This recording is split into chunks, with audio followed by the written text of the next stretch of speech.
first thing we're gonna do to make sure we deal as much damage as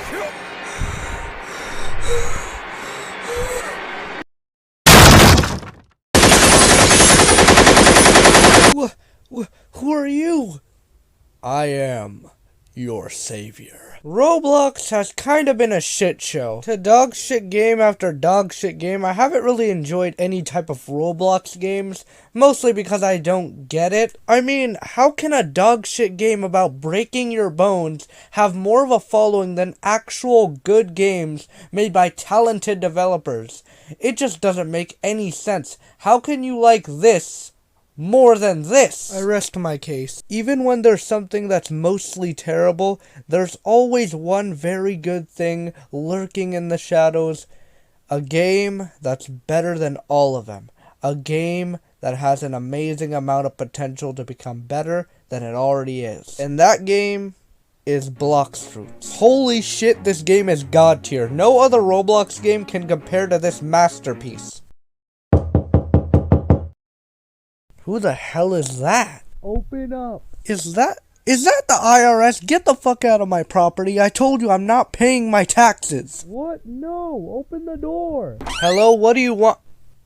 What the fuck are you doing here? I came because I heard best Roblox game, which is... yeah, it's Blox. No, retard, it's me! No, you're actually Blox, but the opposite. Every single category that I'm gonna mention in this video is worse than you. You know, I'll get back to you later. I'm going to be honest, I can't really say all the things I like about this game without missing a few other stuff I like about it. So what you're gonna get is the things I like about this game, sprinkled with a few other stuff I like about it. Now, if you don't know what Blox is, it's a game based off the popular anime One Piece. So yeah, that's a short summary of what the game's based off of. Okay, now it's just time for me to shut the fuck up and just get right into why I like the game. As soon as you start Blox, you immediately noticed a clear difference.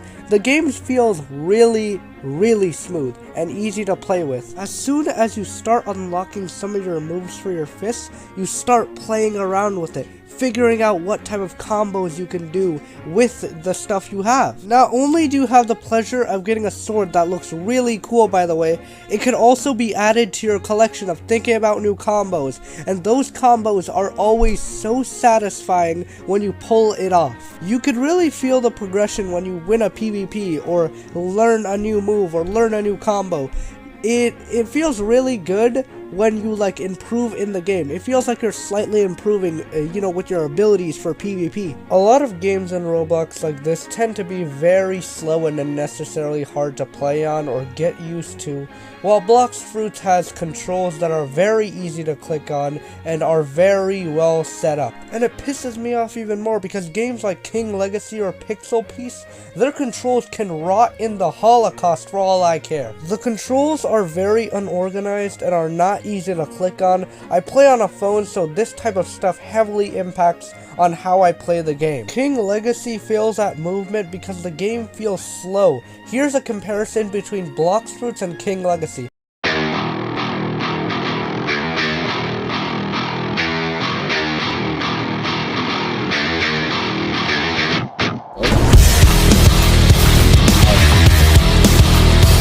Wow, we just hit that this turn.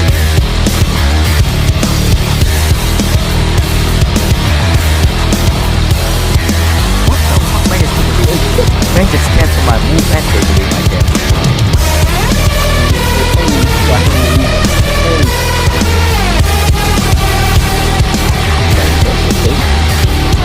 You see that?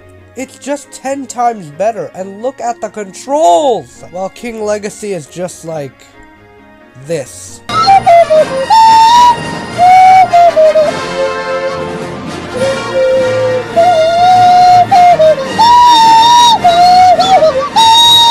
I can seriously not make this shit up.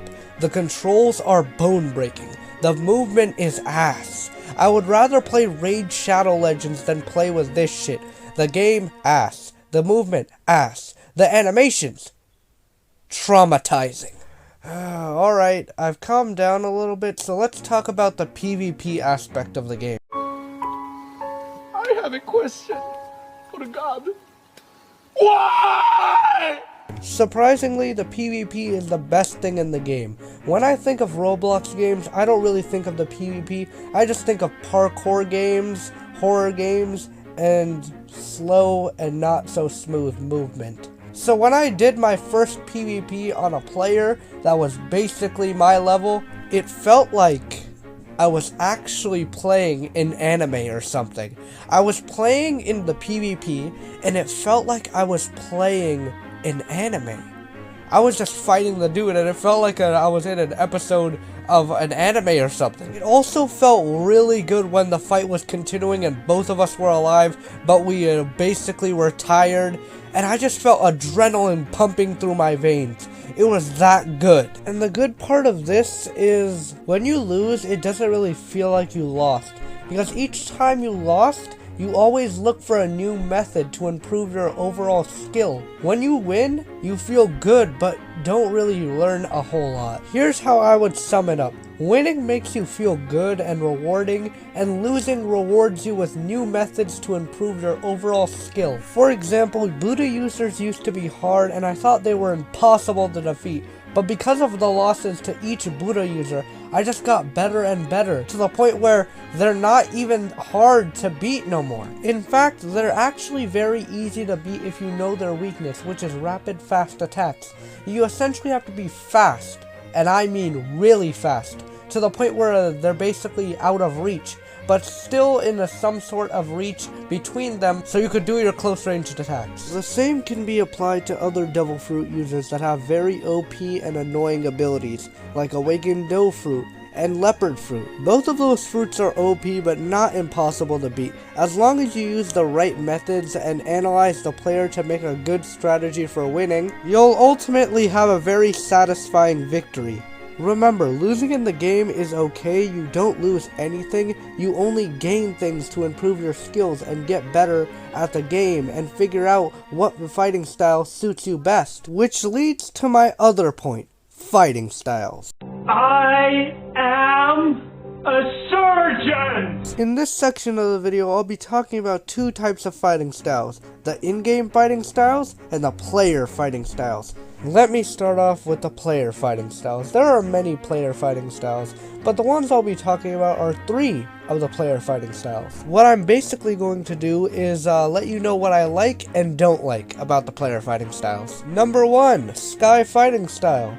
Now this fighting style consists of doing aerial attacks and long-ranged attacks. Now this player fighting style has been criticized many times because they consider it, I quote, sky camping. Now first of all, I'm going to defend this fighting style because people really need to know the difference between sky camping and the actual sky fighting style. A sky camper is basically a person that consists of running away and doing long-ranged attacks.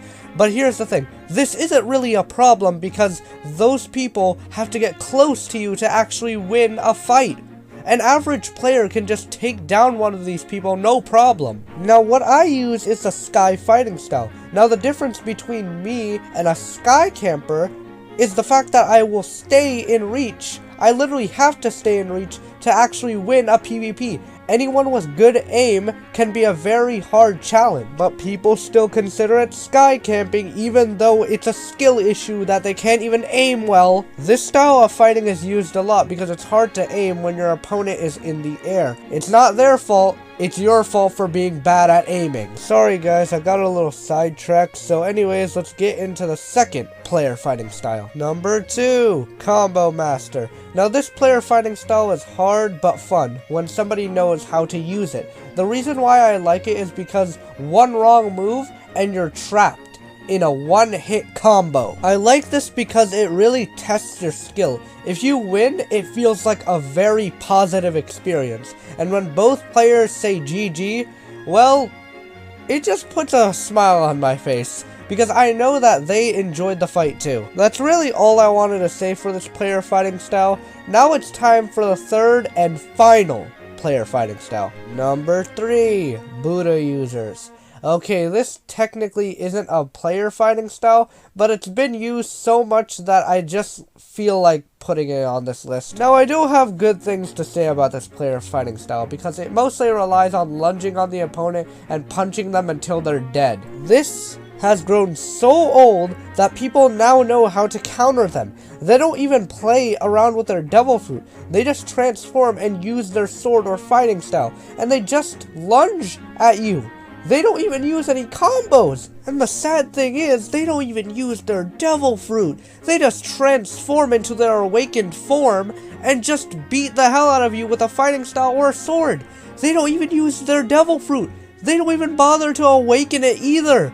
They just play one Buddha raid, awaken the first move that they have, which is transformation, and they just take 50% less damage.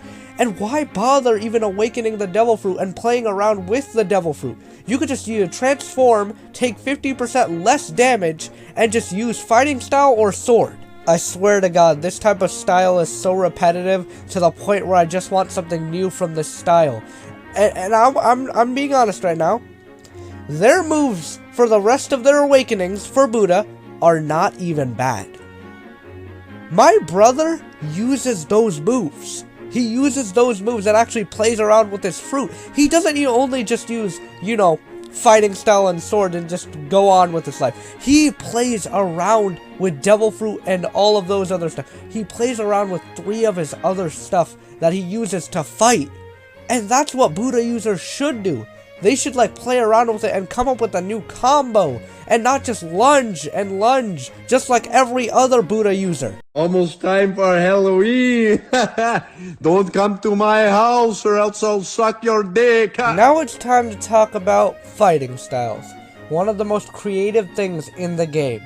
Now, if you don't know what I'm talking about, you can use your fighting styles at very different ways. For example, you could use one of the moves to shoot yourself in the air like a rocket. Now, admittedly, most fighting styles in the game revolve around this. You could shoot yourself in the air like a rocket to maneuver your enemy and get away from an attack or something. If you're fast enough, you could probably dodge most moves with that single move. And you might be wondering what makes fighting styles quote-unquote creative. And that's because you can combine it with other types of stuff like your devil fruit or your sword or something. And I think that is what makes this really creative, because you can follow up your rocket move with some sort of blast attack or something, or a long ranged attack. At least that's what I think. Number 15, Ham Clown. This ham looks like it wants to tell me a funny joke. Here's the next thing I like in the game, and that is devil fruits, aka the main thing you need when you are a noob. Now let me just summarize what a devil fruit is. When you eat a devil fruit, you gain some sort of ability. For example, if you eat the magma fruit, you literally become magma itself and you gain the powers of magma. And you could also not get hit by regular attacks, except devil fruits. Alright, there are 4 devil fruit types in the game. Logia is the thing that makes you an element and also gives you the ability to not get hit at all. The next one is Zoan devil fruits. This literally lets you transform into an animal. Depending on what type of Zoan devil fruit you eat, you're going to be considered by the community either good or a cunt. If you are a cunt, everyone hates you, even me. Now get the fuck out of the server. Alright, so the next one is mythical Zoan types. Ooh, great. I want to transform into a phoenix and heal like a pussy and spam E's even though I'm not even fucking good. Alright, so the final one is paramecia type devil fruits. If you don't know what these is, wait, what? These? These? Okay, if you don't know what these type of devil fruits do, they basically just give you some devil fruit abilities. Some of them are pretty good, and some of them are pretty dog shit. Alright, all of you need to know this one thing. All of the devil fruits might be for you, or might not be for you. But the primary fruit that you shouldn't get as your primary fruit, is kilo fruit. Because every single aspect of this fruit is just dog shit. It might be for you, some of you might like it, but I absolutely hate it.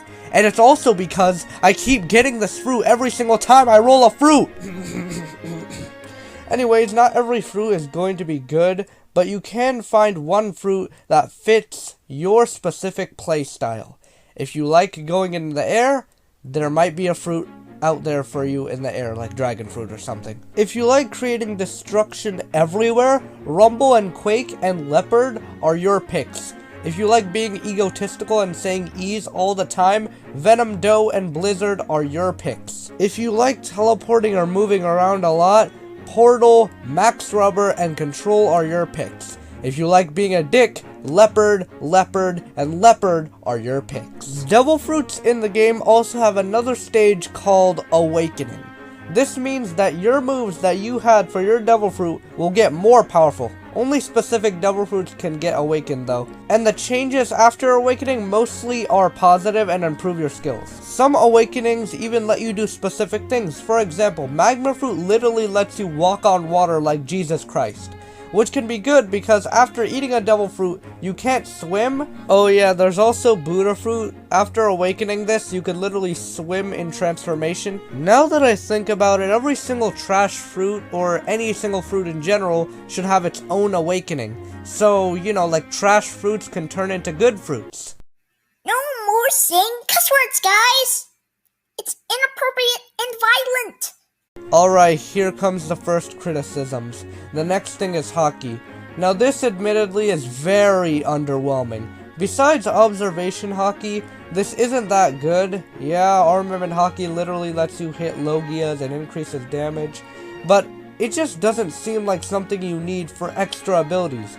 Not actually something you need to counter Logias. What I mean by that is One Piece, the show this game is based off of. If you don't know, hockey is stated to be more powerful than Devil Fruits.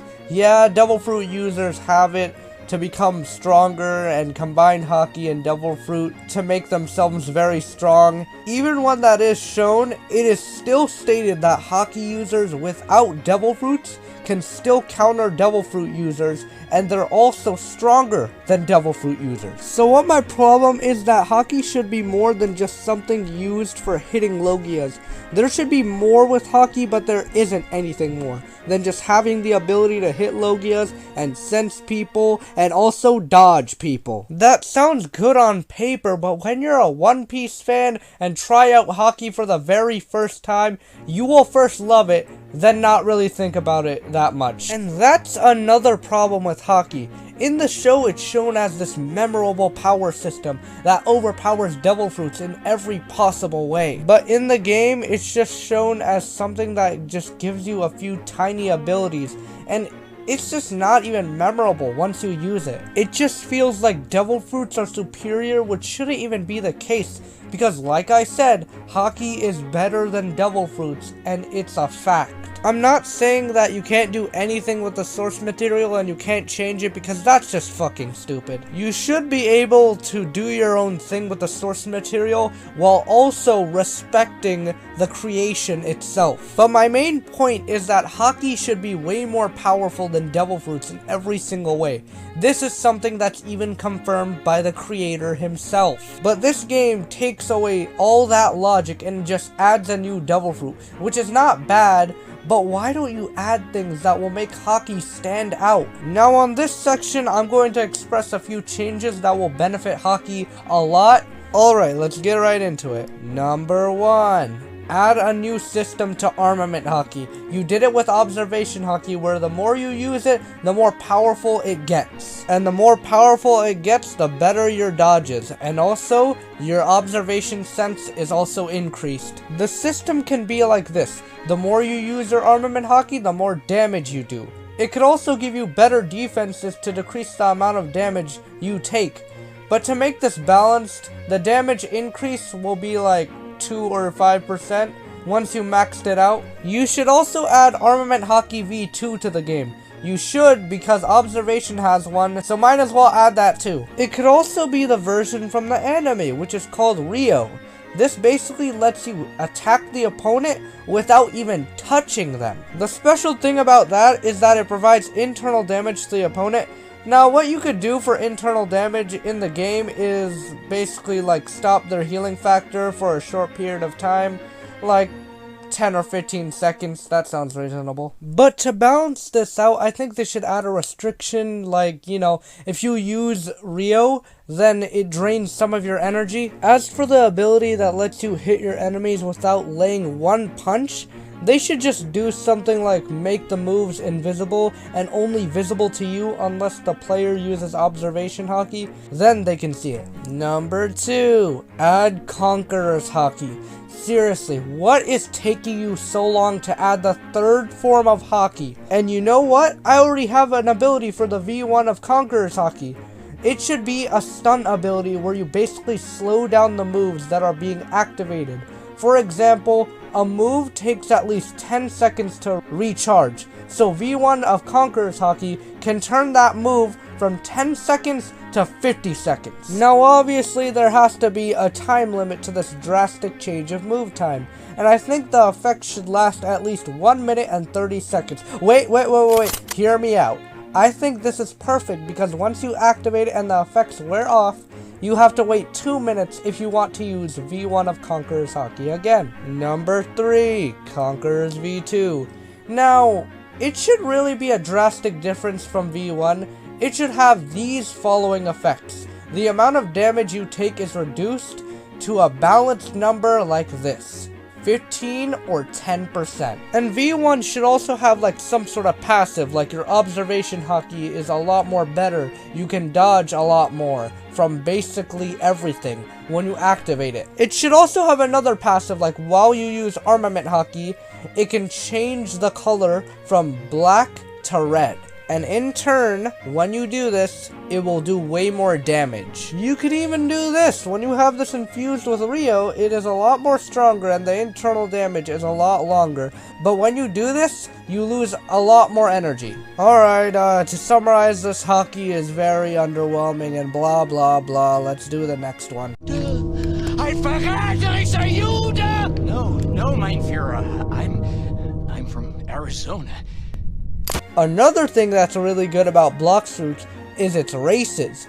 Bombers, illegal immigrants, doctors, and I don't think I'm allowed to say that joke. Okay, jokes aside, here are the races. Fishman, Skypian, Human, Mink, Ghoul, and Cyborg. Now each of these races have abilities that make them stand out from the other races. For example, Human race.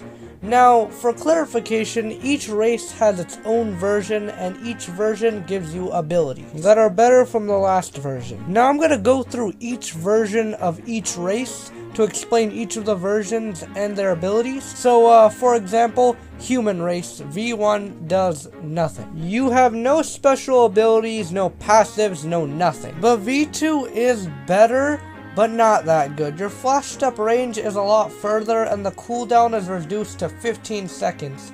But the other passive is not that good. What it does is basically it gives you 1 extra dodge for observation hockey. Now you guys already know, the more you use observation hockey, the more powerful it gets. So this passive is basically fucking useless. But Human V3 is a bit different. Now every V3 is basically a timer. You still have your V2 passive, by the way. Anyways, V3s have a timer that gives you a limited power up.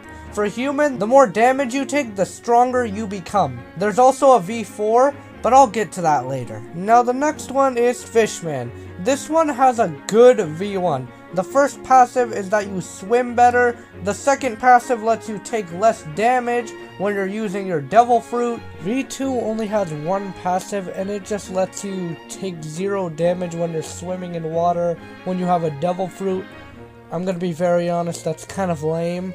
I mean, compared to every single V2 in each race, this is probably the worst. But V3, I'm gonna be honest, is just fundamentally broken. When you activate it, you take 90% less damage from everything. You can literally make a move that does 1000 or 2000 damage and just take like 13 damage or something. Alright, so the next race I'm gonna talk about is my favorite race that a lot of people hate for some reason. Skypean. The V1 allows your sky jumps to be 2 times higher for each sky jump. To be specific, this race is the dodging machine. People who target Skypeans have a hard time of beating them because it's harder to hit them when they're in the air. The V2 allows your sky jump to be higher than usual, and your sky jumps take way less energy to be used. The next one is my favorite. V3. Now this lets you regenerate in a rapid rate. You could have 100 health, and once you use this, your health is 1,300. This V3 is essentially just a second chance or multiple second chances. Your passive is also you regenerate. The next one is Mink, the one that is used for speed. Now the V1 is fairly simple. Your walk speed is essentially just doubled and that's it. V2 lets you actually dash a lot further and decreases the energy used for the dash. The V3 lets you run faster and it could be used when you want to make it harder for the opponent to target you. The V3 is also for the pussies that just run away from a fight when I almost kill them. Alright, now it's time for Ghoul Race. It's fine. The V1 is only useful when it's nighttime.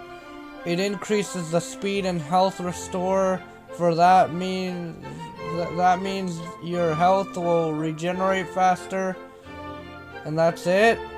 When it's only nighttime. The V2 lets you gain health when you are using melee.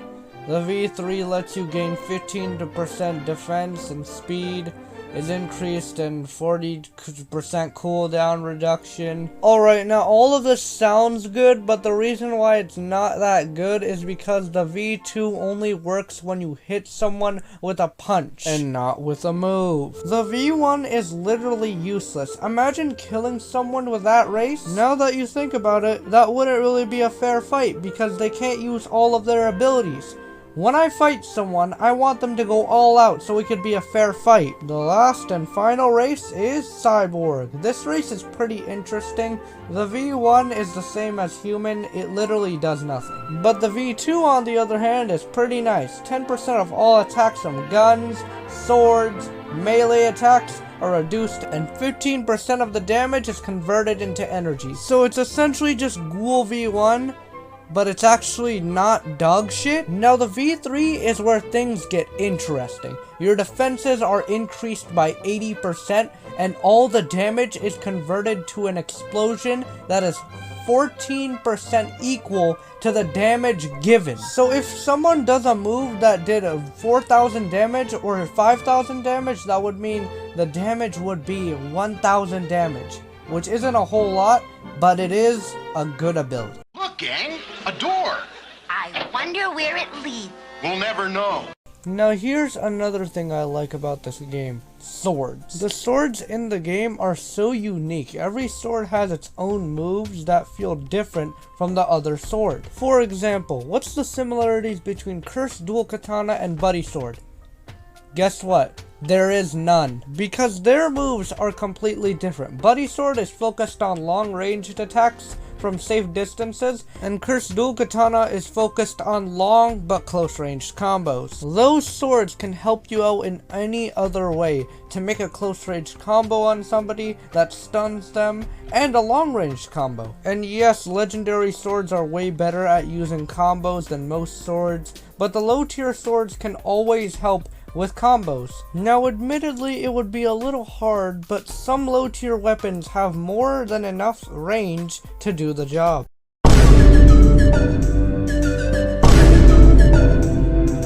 The first time you boot up the game, you start off with a standard katana with 2 moves. A slash attack and an air slash that kinda looks like this. Why am I mentioning this? Because it literally is one of the most important things you need to gain some abilities for your katana. Alright, the next thing I wanted to talk about is some tips and tricks for your first experience in the game. When you're starting for the first time, make sure you do some quests in the first island. Now when you're done with the first island, the compass will alert you that you need to go to the next island to progress more. And when you don't know where the island is, click on the compass and just press this button right here and it'll just steer you to the right direction. When getting a devil fruit, make sure you get an average devil fruit that can help you grind levels. I suggest you pick Logia devil fruits because you can't get hit unless the NPCs have hockey or a player is using hockey. Speaking of hockey, when you're in the snow island, you have the opportunity to get armament hockey, which can help you do more damage and attack Logias. And it's very easy to find him actually. He's just located at this cave. And what I also think you should do is not change your race when you're in second C. Instead, try improving your race and apply that race to your arsenal. This will be great for figuring out new combos and tactics for that specific race. If you're thinking about getting your first fighting style, make sure to get the Dark Step fighting style. It's a lot more cheaper than any other fighting style in the game. And not to mention that it is pretty good for combos. If you want to get better at the game, just keep PvPing people to have a sense of your overall abilities and what you can improve on. Make sure that you also balance out your stats. Some stats should be bigger than others. For example, Devil Fruit and Defense should be the same level, and Sword and Melee should be the same level. But make sure Defense is higher than Melee and Sword because that's literally just your health bar. But for God's sake, do not spend any of your points on useless shit like gun. Now when you have observation hockey, the best course of action is to max it out completely. And that can just be done by dodging and more dodging. There are no curses, son! There must be a scientific explanation! The next thing that is really important, which is just a suggestion for something big, add more maps that make you feel like you actually discovered that. You as a player get to see an island that's not in the compass. What I mean is that the exploration should go up to the fucking moon. Because this is a pirate game based off a show about a crew going on adventures. This game should really adapt that type of style to the game. No, the question is, how exactly are they going to do this? Well, they could start off by adding underwater islands that can only be accessed by your ship being coded. Now, this would make a lot of sense because in the show, the Straw Hats coded their ship so they can sail underwater. And you can even add a bonus. People who don't have a Devil Fruit can go underwater, but add a timer to when they're breathing underwater to still make use of the ship idea. The best thing you could do for the adventure side is add campaigns, and they can only be accessed if you take someone with you, or even a crew with you. For adventures, add some sort of storyline that is actually interesting and make the final bosses for the campaign actually hard. You did it with Law Raid, so do it with those ones as well. The next thing is Sea Beast variety. Now, they kind of had this, but it's honestly very shit. You have a Sea Beast with blue skin and a Sea Beast with...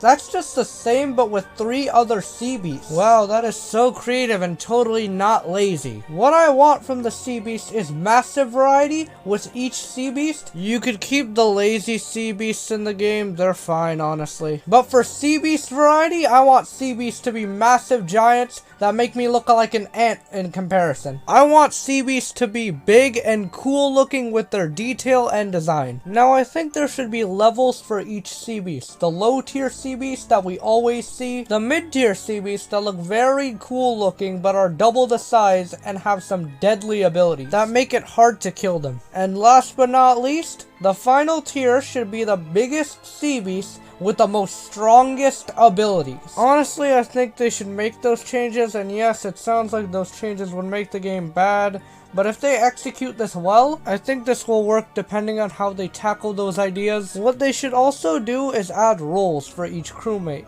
because simply inviting somebody just shows that you're part of the crew and nothing else. This should change because crewmates should have more of a role in the crew. For example, the captain can make one of the crewmates the navigator, and when they're in the ship, they can see islands way more clearly. And as a bonus, they can have a telescope to navigate other islands that can't be seen by the compass. There can be more roles like doctors, shipwrights, and cooks. As for the other crewmates, they can be the assistants, or the left-hand mans, or the right-hand mans, or, you know, anything else. Why? Why? Why, oh God fucking why?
thing that people are waiting for. Race Awakening.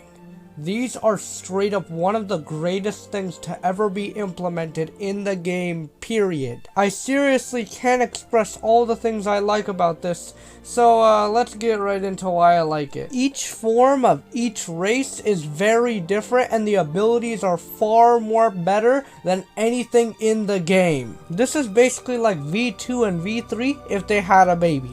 The Awakening has a timer and there are multiple abilities that you can use during the transformation time. I'm not going to talk about the abilities that much because this is something you need to experience for yourself if you want to know what I'm talking about. But in short, it's basically all your race moves, but they're buffed to infinity. And also, the Awakening is sprinkled with other moves that I obviously won't spoil. Now, I think it's good if I tell you how to get Race Awakening. Now listen to me closely. Never give up when it comes to getting this. All of the stuff I'm telling you are things that are very hard to do. Number 1. What you need to do first to get Race Awakening is kill Rip Indra. This normally happens when there's an event where there's fog everywhere. That's where he spawns, and make sure to either kill him or do enough damage to the point where he almost dies. Number 2. Once you killed him, talk to this NPC and he will tell you a story about people having awakenings. After that, go to Great Tree Island and go to the very top of the tree, then talk to the NPC that's invisible. You will then be teleported to the Temple of Time where you can't do anything. After that, go back to the Sealed King and talk to him. Number 3. The next thing is probably one of the hardest things to do. And that's to defeat the Dough King. And you might be asking, why is it hard? Well, you have to be aware of dickheads to actually do this. Now, if you don't know, you need Candy Chalice and kill a certain amount of people to activate the Dough King. And why is this bad? Because once it hits 0, the event starts. If the person with Candy Chalice didn't activate the event, well, you're just going to fight Dough Prince, which won't give you what you need. And you have to go kill those people all over again if you want to start Dough King. I'm saying this because I had a very annoying experience where people just activated the wrong event because they couldn't follow simple fucking instructions. Like, don't fucking check the counter. The only person who checks it is the person with Candy Chalice. Once it hits 0 and the person with Candy Chalice did it, the raid has started. And make sure you do the same tactic that you did with Rip Indra. Do enough damage to the point where he's almost dead, then you get Mirror Fractal, which is the thing you need for the next instruction. Number 4. And the next thing you need to do is look for Mirage Island. And people like to be dramatic and say, oh, it only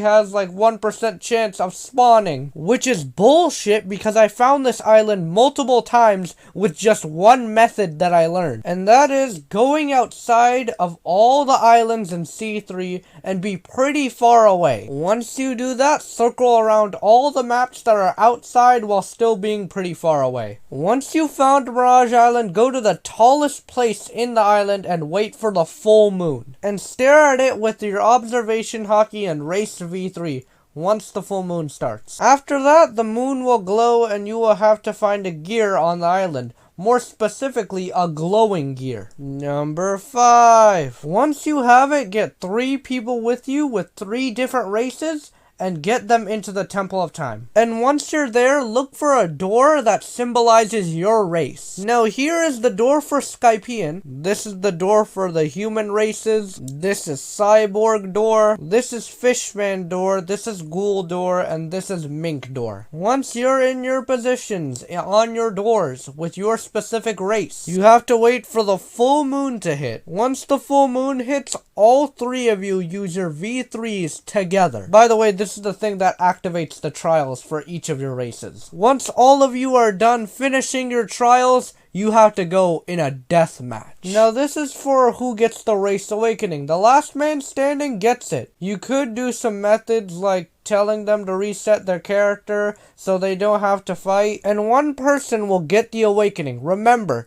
it's still full moon, so you could do as much trials as you want until the full moon ends. Once the full moon ends, you have to wait for another full moon in order to do the trials again. Number 6. Once you have your race awakening, you have to train in order to do another trial. The training is actually very easy, just keep activating your race awakening, and once you're done training, pay some frags and you're done. You obviously have to do more trials to get other passive abilities, but a pro tip, if you want to train very quickly, the best way to do it is for your friend to hit you multiple times, and then once the bar is full, just activate your race. Getting hit by a player is way more, like, way more points than, like, getting hit by a NPC.